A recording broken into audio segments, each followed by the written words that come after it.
C. Flores Jr., 30 p.m. Thank you. Thank you. Please take your seats. And thank you to Attorney Edna Magigad for the kind introduction. To our presiding officer this evening, President Lenny G. Fernandez and past President Lito. To our immediate past District Governor, Rodante Ramos Bico, and MDL-CIF Coordinator PDG Wenny Basso Bico. To our Global Membership Team District Coordinator and past District Governor Maria Susan Toby Antiporda.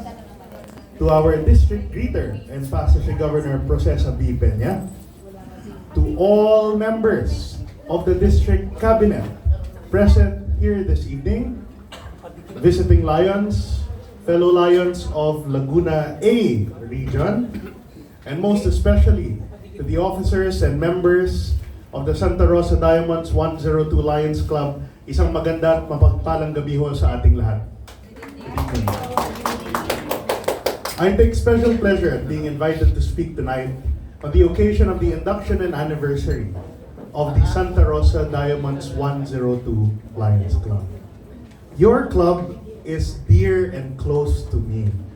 I can probably say that since your inception, since being chartered, I am very fortunate to have watched your club throughout the years, and most especially in the toughest times of serving during the pandemic.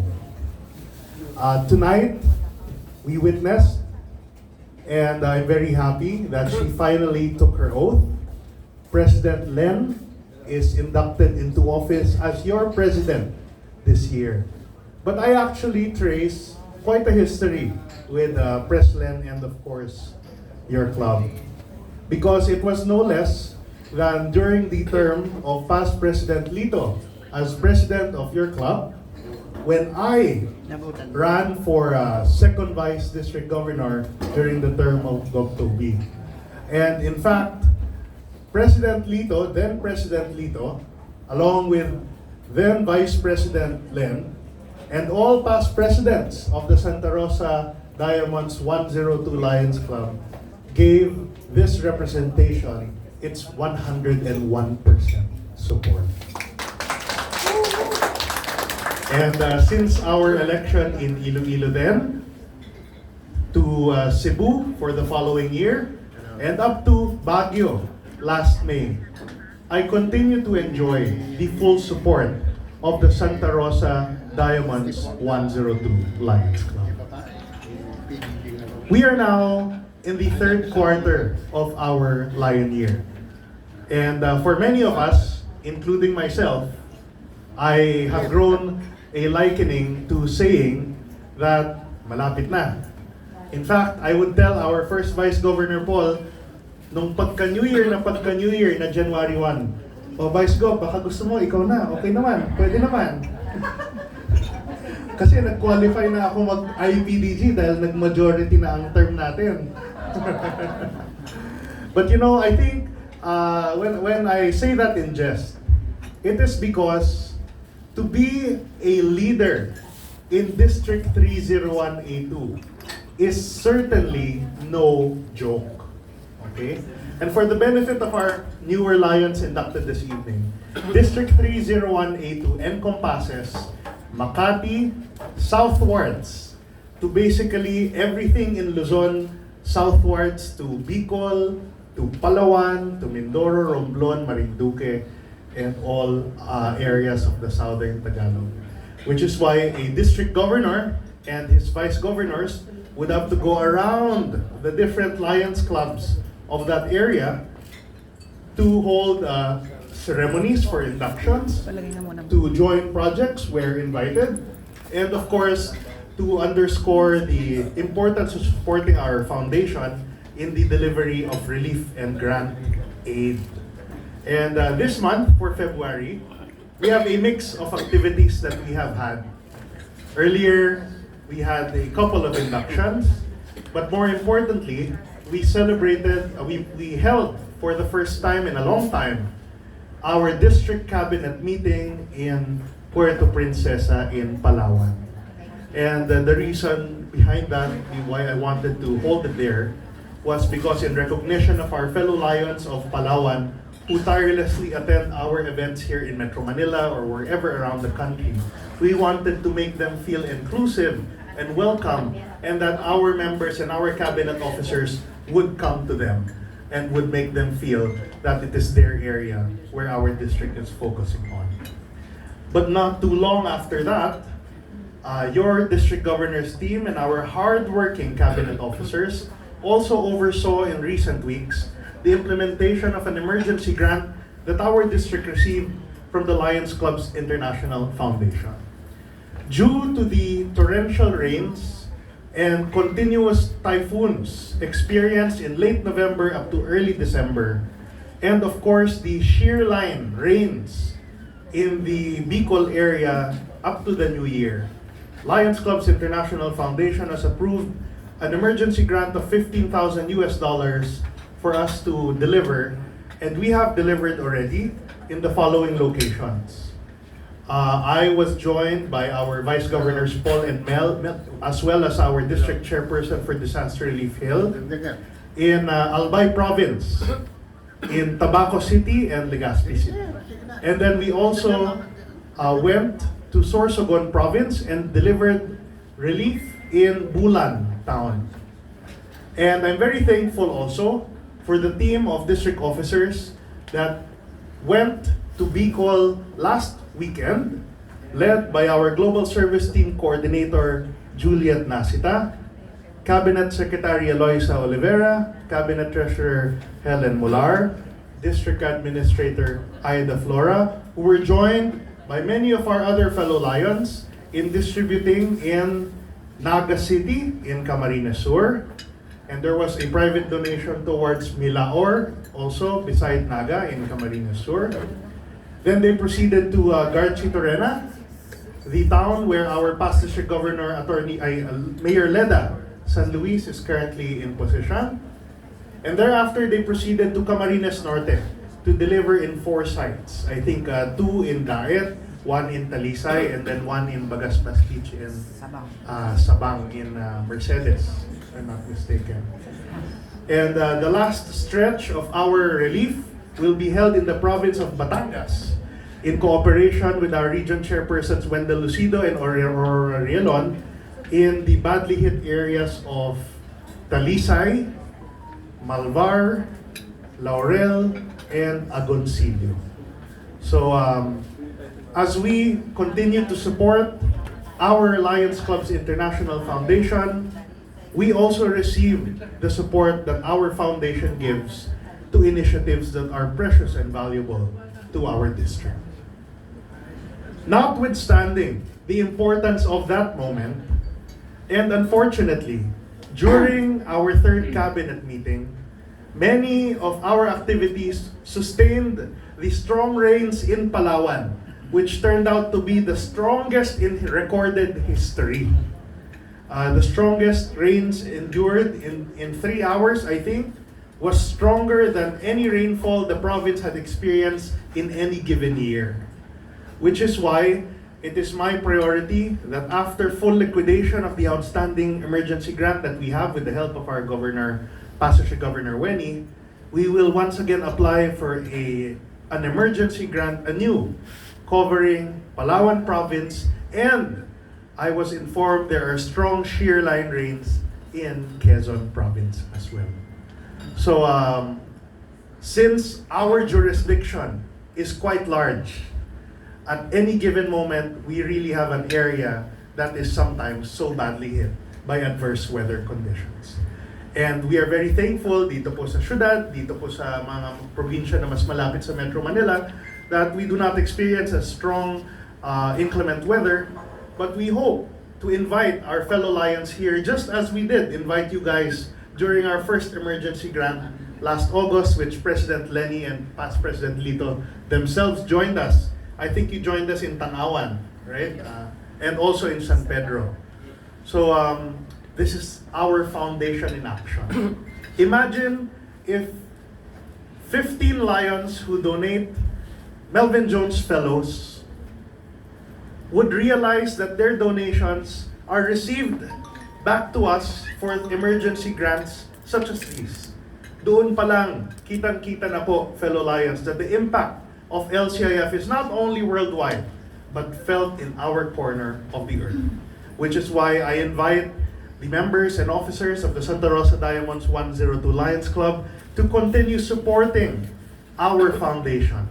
Because nowhere can you find a global foundation such as LCIF, wherein 100% of the monies donated, 100% goes out to its grants and programs. None is retained for administrative operations. None are charged to any ancillary expenses. Everything in must be everything out in terms of grants and programs. On another end, I would like to congratulate the Santa Rosa Diamonds 102 Lions Club. Because throughout this Lion year, and actually in preparation for her term of office, during my many conversations with President Lenny, she would tell me already that somehow, she has been preparing for this role. Last year, when she was first vice, and even 2 years ago, when she was second vice. Kasi naglian po ako kuminsan sa mga first vice president noon, mangungumusta. Kumusta na? Partner, are you ready for our term of office? Because our district can be so large that district governors can not really interact with 107 club presidents all the time, every day. But with few communications with our presidents that are but essential, and of course imparting the latest news and updates of our organization, we hope that our presidents can pick up and demonstrate that they are leaders themselves. That is actually when a lion shows you are fit for presidency. Hindi ho ba kapag tayo ay nagte-training, fellow Lions, kapag ang lion na isa ay tumanggap ng isang club position, ngunit para bang nakasandal pa rin sa kanyang bawat desisyon at galaw, is that leadership? In fact, it is contrary. It wants leadership. What we need are leaders who are able to front themselves, to preside over meetings, and to make sure that they have their house in order, to allow for growth, and to of course not forget that our service of underprivileged and less fortunate people remain close to heart. Our theme this year of our international president, Fabricio Oliveira, is Make Your Mark. With the only meaning that with the 12 months that we have in every Lion year, we want to ensure that the impact of each of our activities is to its maximum. Kapag tayo ay kumilos, ang mga leon ay gumalaw, at tayo ay naglingkod sa ating kapwa, iyon ay dahil una, matatandaan ng ating mga natutulungan na mayroong Lions International, at pangalawa, may tunay pong pangangailangan na ating naaksyonan. Where there's a need, there's a lion. Lions International has been in existence since 1917. And for the 107 years that we have been here, answering the initiatory call of our founder, Melvin Jones, is crucial back then and even now. When he gathered his fellow businessmen in the business circle of Chicago, he asked them, why, with all the blessings of Almighty God, do we not do something for someone else? Ang ganda ng ating buhay, ang ganda ng ating naipupundar para sa ating mga sarili, para sa ating pamilya. Bakit hindi ho natin gamitin ang mga biyaya at pagkakataon na ito upang maging daan na makatulong sa ating mga nangangailangan na kababayan? At yung pagtawag na iyan, ang sinagot din ng mga bagong miyembro ng club na ito ngayong gabi. May I ask our new members inducted tonight to please rise. To our new members, I think there were 7, but 5 were present today. Okay. To our 5 new members inducted tonight, I want to let you know that everyone in this hall were once in your shoes. We all once took our oaths of membership, not really understanding how deep an organization Lions International is, nor comprehending the oath of what we are promising ourselves into. But one thing is for sure, by choosing to affiliate yourselves with the Santa Rosa Diamonds 102 Lions Club and joining Lions International, you have certainly made the best decisions of your lives. Congratulations to our new members. Thank you. You may take your seats. Next, I'd like to ask all past presidents of the Santa Rosa Diamonds 102 Lions Club, along with the club officers inducted tonight, to please rise, except President Len. So can I ask the past presidents and the club officers inducted tonight to please rise, your committee chairs, board of directors, vice presidents, to all club officers, as well as past presidents, I congratulate you on assuming your term of office for this Lion year. I also thank our past presidents for the guidance that you continue to provide every year.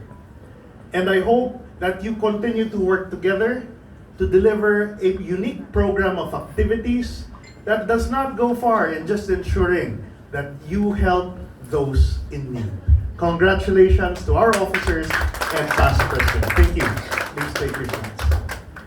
Lastly, I'd like to ask the woman of the hour, President Lenny G. Fernandez, to please rise. President Lenny, since we've met, I've seen your rise in the club.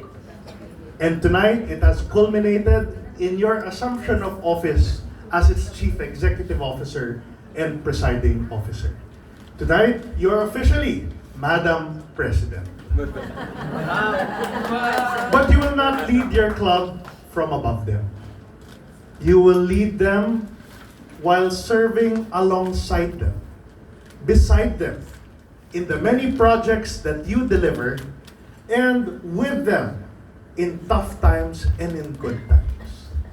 I'm sure with past President Lito there, you do not lack any good advice with your past presidents too. But let me say and give you this advice, and that is to do what is right, to do your best, and God will take care of the rest. Congratulations, President Lenny G. Fernandez. Thank you. I would like to digress a little bit and promote some upcoming important Lion activities that we have.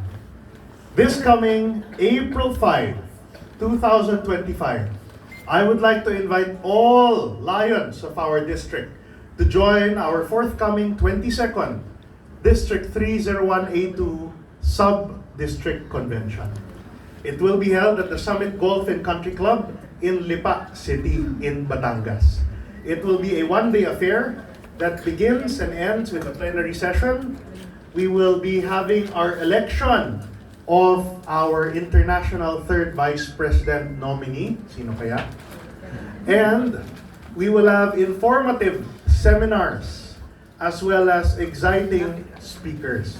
But add to that, working with our organizing chairperson, region chairperson, Wendell Lucido, we are also planning to deliver during that day our first ever district bowling tournament.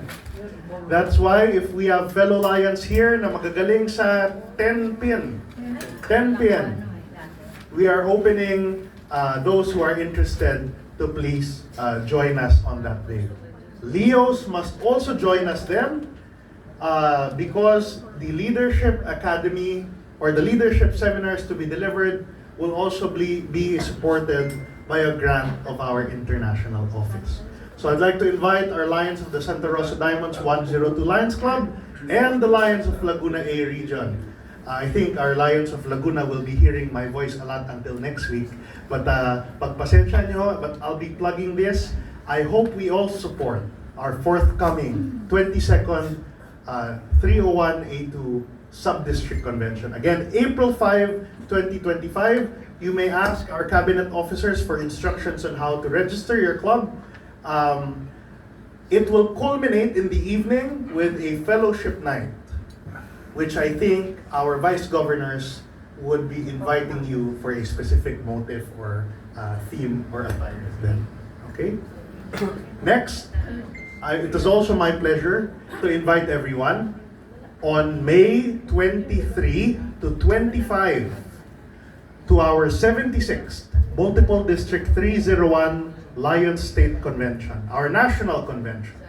And it will be held doon po sa amin, sa Clark, Pampanga. And the convention is sure to be one fun affair. And we must ensure that for the election of our next district leaders, all-out support must be given. And we must also take advantage of that opportunity to participate with our fellow Lions, not just in our district, but nationwide. In closing, I'd like to thank our fellow Lions for the support that you continue to demonstrate. Not just for the past months since July, but for the excitement that you continue to show for the months ahead and for the weeks to come. The vibrancy and dynamism of our district is strong because our individual Lions clubs are strong. Your district governor and your vice governors can face different districts and different district leaders because we can truly say na dito po sa ating distrito malalakas ang mga Lions Club natin.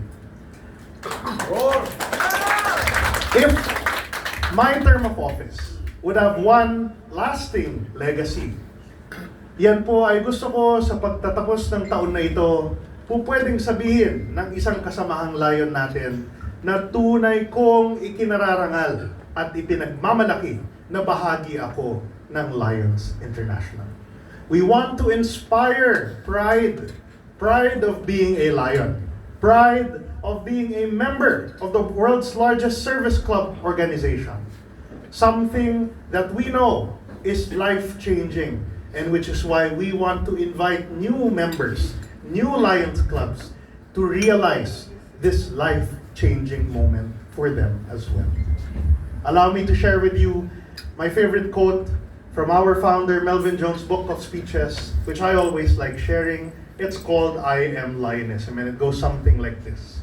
I am Lionism, though known by the name which I now bear, but a few brief years. I have lived in the hearts of man since the dawn of history, and continue to live therein, so long as men love justice and the service of their fellow men. I live only for others. I found life by losing it in service. I will lose it only when I live to myself alone. This is my creed. This is the reason for my existence. I live that I may serve. I am Lionism. Muli, sa mga officials at members ng Santa Rosa Diamonds 102 Lions Club, thank you for inviting yours truly and our district leadership to join you on this special occasion. And just always remember, your friend, Leo Lion Sol Flores Jr. will always be at your beck and call. Anytime, any place, anywhere, just call my name and I'll be there. Maraming salamat. Thank you very much to our